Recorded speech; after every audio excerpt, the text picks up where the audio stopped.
एक और अवसर दिया जाए।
संसार में जब किसी बच्चे का जन्म होता है तो लोग कहते हैं केवल बच्चे का जन्म होता है। बोले नहीं नहीं, बच्चे के साथ साथ माँ का भी जन्म होता है, क्योंकि जन्म के साथ ही तो मातृत्व का भी तो जन्म होता है।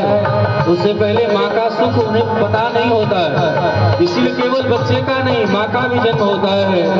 वैसे ही आज केवल जनक ललित जी को जन्म नाय भयो, उनके संग संग दूधमती गंगा महारानी भी प्रकट भई। किसी भी पवित्र तीर्थ का महत्व वहां के नदियों से ही चलता है। अयोध्या जाए सरयू ना दर्शन करें, स्नान करें, वृंदावन जाए यमुना स्नान ना करें, हरिद्वार जाए गंगा स्नान ना करें तो महत्व पता नहीं चलता है। उसी प्रकार जो जनकपुर आवे निश्चित करके दूधमती गंगा का स्नान करे तब जनकपुर आना सार्थक होगा। बोलिए जनकपुर धाम की जय हो, दूधमती गंगा महारानी की जय हो। गोदावरी कमला जलनी को, गोदावरी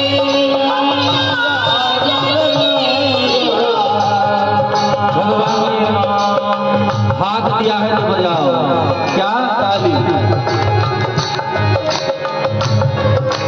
कभी खुशी जीवन में, कभी खुशी तो कभी गम होता है। जीवन में कभी खुशी तो कभी गम होता है, होता नहीं होगा ही। लेकिन जो सिया जी का नाम लेते हैं, कौन लेते हैं? ताली वही बजाता है जिसके हाथों में दम होता है, इसीलिए बजाओ ताली।